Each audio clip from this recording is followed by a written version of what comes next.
do Evangelho de Jesus Cristo segundo Marcos. Glória a vós, Senhor.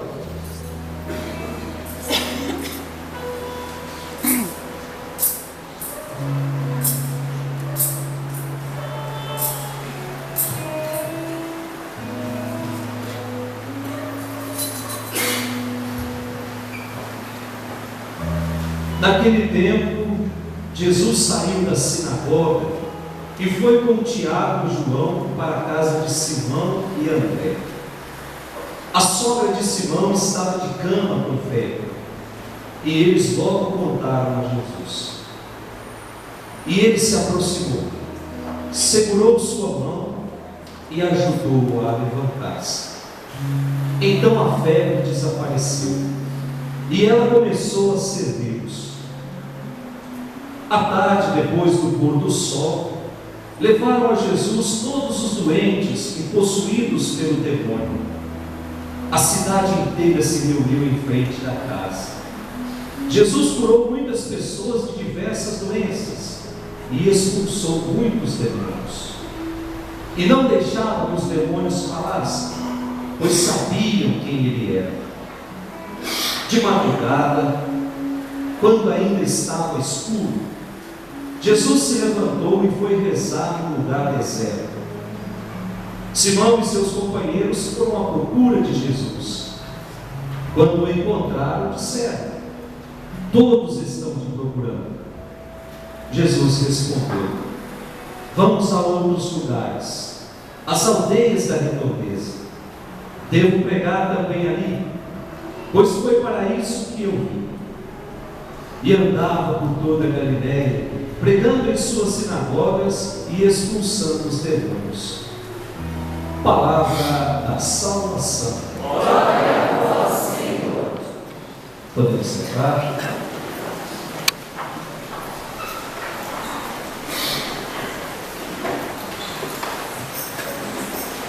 Caríssimos irmãos, nós estamos meditando as leituras do quinto domingo do tempo comum.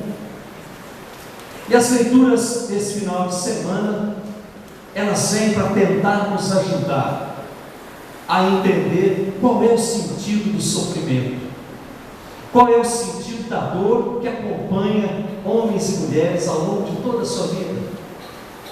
Quem nunca experimentou uma dor?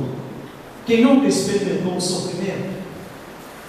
As leituras vêm de encontro a essa proposta de reflexão nessa noite. Primeira leitura tirada do livro de Jó. O livro de Jó, meus irmãos, de uma beleza extraordinária, que nos propõe uma série de reflexões sobre o sentido da vida, sobre o sentido do sofrimento, sobre a situação do homem diante de Deus, diante da grandeza de Deus. O livro apresenta Jó como sendo um homem bom, um homem justo, um homem generoso, um homem piedoso, um homem que possuía uma família muito grande, um homem que possuía muitos bens, e de repente ele se viu diante do nada, perdeu tudo, perdeu os bens, perdeu a família e depois perdeu a própria saúde. Isso, diante da teologia judaica, era algo que estava sendo retribuído aquilo que cometeu ao longo da vida. A famosa teologia a famosa teologia da retribuição. Ou seja, se um homem fez coisas boas a vida toda, Deus o dará coisas boas. Se o homem fez coisas ruins a vida toda, Deus o retribuirá com maldade. Era isso que pensavam os judeus. Até aí não tinha nenhum problema, porque vinha de acordo com o que todo mundo pensava. Só que a realidade era diferente. Os maus possuíam bens, os maus possuíam riqueza, os maus tinham saúde, ao passo que o justo, muitas vezes, não tinha nada, era pobre, sofriam por causa de injustiças. Então Jó discorda dessa forma de ver Deus, como um comerciante ou como um econômico que vai repartindo de acordo com aquilo que foi sendo arrecadado. Jó discorda e começa uma procura de um Deus que pudesse satisfazer as suas dúvidas. E Jó se lança nessa busca, procurando esse Deus capaz de sanar todos os seus questionamentos.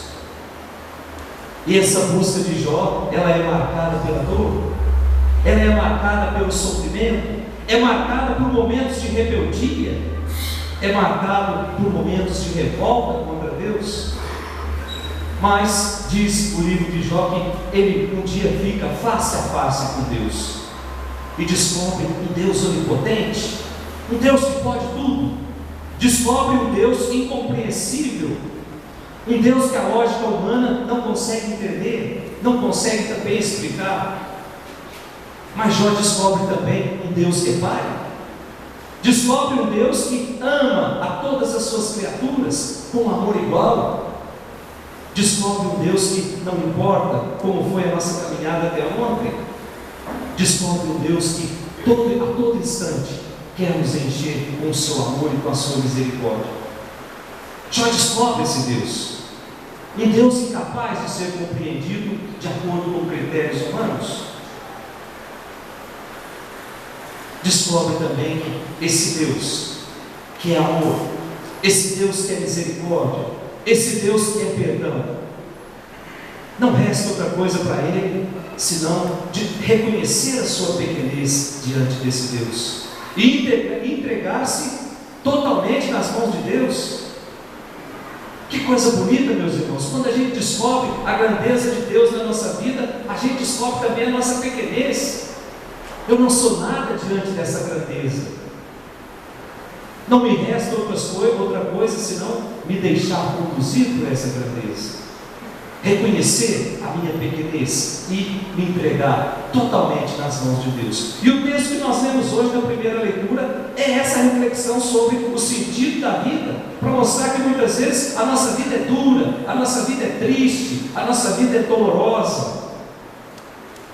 E Jó faz um desabafo nessa primeira leitura, é um grito de revolta que brota de um coração que já perdeu a esperança, mas é também o grito de alguém que sabe que é só em Deus que ele pode confiar, é só em Deus que a sua vida vai se desenvolver, é só em Deus que nós vamos encontrar sentido, meus irmãos. Depois da segunda leitura, carta de São Paulo aos Coríntios, Paulo explica nesse final de semana um pouco diferente do que ele vinha explicando até no domingo passado. Esse final de semana Paulo explica que o anúncio do Evangelho não é para ser usado por interesse próprio. O anúncio do Evangelho não é para difundir, ou melhor, não é para ser deturpada a mensagem do Evangelho. O anúncio não é para título de glória, para conseguir status, poder, para ser visto por todos. Paulo vem dizer que não. O anúncio do Evangelho é fruto de uma pessoa que teve um encontro pessoal com Jesus. E quando alguém encontra-se com Jesus, não pode ficar parado, precisa testemunhar esse encontro. Eu dizia ontem na missa para as crianças, quando uma criança encontra aquilo que ela acha que só ela encontrou, mesmo que todo mundo já sabe que existe, ela quer contar para todo mundo, ela quer dizer que foi ela que descobriu. Por que é que nós não falamos de Jesus para os outros? Será que Jesus ainda não é uma boa notícia para a nossa vida? Será que Jesus ainda não é essa boa nova na minha vida? Para que eu possa testemunhar, que eu possa anunciar às outras pessoas? Nos moldes das crianças? Quer que o maior número de pessoas conheça aquilo que ela descobriu? Quando a gente se encontra com Jesus, nós não podemos ficar parados. E São Paulo diz lá no finalzinho do versículo 16: ai de mim se eu não anunciar o Evangelho, ai de mim se eu não falar de Deus para os outros. Numa outra passagem, o evangelista vem dizer: não se coloca uma luz acesa debaixo de uma cama ou debaixo de uma mesa. Nós recebemos esse Cristo que é luz no dia do nosso batismo, por isso nós não podemos esconder essa luz. Nós precisamos levar essa luz para os outros. Nós precisamos levar essa luz muitas vezes nos guetos que a nossa família se encontra. levar essa luz muitas vezes nas noites escuras da nossa cidade, cheia de violência, cheia de injustiça. É missão nossa de cristãos batizados anunciar esse Cristo, testemunhar esse Cristo. E nesse sentido a gente olha lá para a placa que está lá na porta da igreja com os horários das missas. Uma frase de São Francisco dizendo o seguinte: anuncie o Evangelho sempre.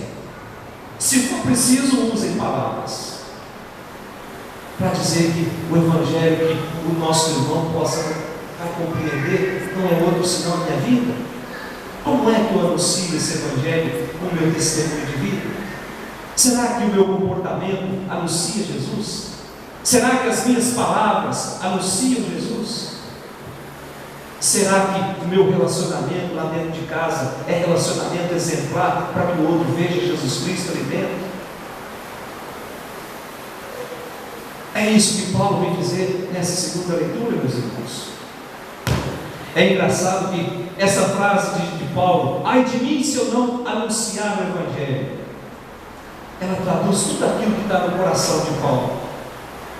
Paulo orienta a sua vida por Jesus. Esse homem se apaixonou por Jesus Cristo de tal forma que a vida dele passou a ser Cristo. Viver para mim é Cristo. Mas esse Evangelho precisa ser feito na gratuidade. Sabe, às vezes a gente fica triste quando percebe que, às vezes até padre, irmãos nossos, usam desse espaço que o padre está aqui, que é o espaço de anunciar a palavra de Deus, usam para anunciar, fazer campanha para candidato, usam para anunciar, às vezes, as suas próprias ideias, usam para ficar alfinetando os seus desafetos. Esse espaço aqui é espaço sagrado, meus irmãos. A palavra de Deus precisa sair daqui clara, como uma mina de água que nasce lá no pé da serra. Essa palavra de Deus precisa chegar limpa nos nossos ouvidos, precisa chegar sem nenhuma influência das minhas ideias, das minhas ideologias. Ai de mim se eu não fizer isso. Ai de nós, sacerdotes, se não tivermos a coragem de anunciar Jesus Cristo da forma que deve ser anunciado. E isso com gratuidade, não por interesse, muito menos por interesse econômico, diz São Paulo na segunda leitura. Aí eu lembro de um anúncio que eu vi há uns 2 anos atrás, num site lá no bomnegócio.com, e dizia lá o anúncio: vendo uma igreja evangélica completa. E eu fiquei pensando, mas completa de quê? Certamente não é completa do amor de Deus, porque quando a gente se completa do amor de Deus, a gente vive a gratuidade. A gente quer levar Deus para os outros a qualquer preço, não quer vender nada. E por fim nós temos a reflexão do Evangelho de hoje. Marcos capítulo 1 nos apresenta de novo Jesus tornando o reino de Deus uma realidade. Nos apresenta Jesus oferecendo de novo a possibilidade de uma vida nova. E aqueles que recebem essa vida nova se colocam inteiramente nas mãos de Deus, se colocam inteiramente a serviço de Deus. Hoje, o grande exemplo desse Evangelho é a sogra de Pedro, que ao ser curada, levantou-se e começou a servir. Ou seja, experimentou de um milagre na sua vida e colocou-se a serviço. Permitiu que Deus entrasse na sua vida e colocou-se a serviço. E Jesus não perde tempo com um discurso moralista, dizendo aos moldes dos judeus: está doente por quê? Está doente porque alguém fez alguma coisa errada? Jesus também não apresenta ali um discurso conformista. Ah, Deus fez assim, é vontade de Deus, vamos fazer o quê? O Evangelho diz que não. Jesus simplesmente faz aquilo que está ao seu alcance. E diz o texto que Jesus aproxima-se da sogra de Pedro, portanto chega perto. Depois Jesus a toma pela mão, em seguida Jesus a levanta. Ou seja, ao aproximar-se, Jesus vê o sofrimento de perto. Jesus entra no sofrimento quando ele toma aquela mulher pela mão. Jesus a levanta. Ou seja, Jesus acolhe para que Deus possa efetuar para que Deus possa agir e curar aquela mulher. Meus irmãos, muitas vezes é isso que falta nas nossas comunidades: entrar no sofrimento do outro, ficar ao lado, ou até mesmo segurar na mão, ajudar o outro a encontrar o caminho para sair de tudo aquilo. Eu não vou perguntar, eu vou pedir para levantar a mão, mas gostaria de fazer, mas não precisa. Você conhece bem quem está sentado do seu lado? Você sabe das dores que ele já passou na vida? Você sabe das incertezas, das dúvidas? Quantas vezes você já segurou na mão desse irmão? Por isso é preciso pedir que Deus nos dê essa graça, de sermos mais acolhedores, de sermos mais humanos, de tratarmos mais as pessoas com maior amor, com maior respeito, de mergulharmos fundo naquilo que muitas vezes está matando essa pessoa. Quantos irmãos nossos estão por aí nas ruas das nossas cidades, abandonados, mergulhados numa dor?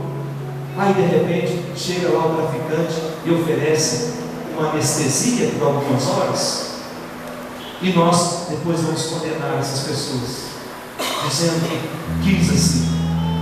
Não, meus irmãos, foram buscar felicidade que muitas vezes não encontraram dentro de casa, que não encontraram na nossa comunidade. Por isso o traficante chegou primeiro na vida deles. Nós não podemos permitir que o mal chegue na vida dos nossos irmãos. Por isso é importante o testemunho de vida. Por isso é importante uma vida justa, uma vida reta, uma vida santa. Senão o reino de Deus nunca vai acontecer.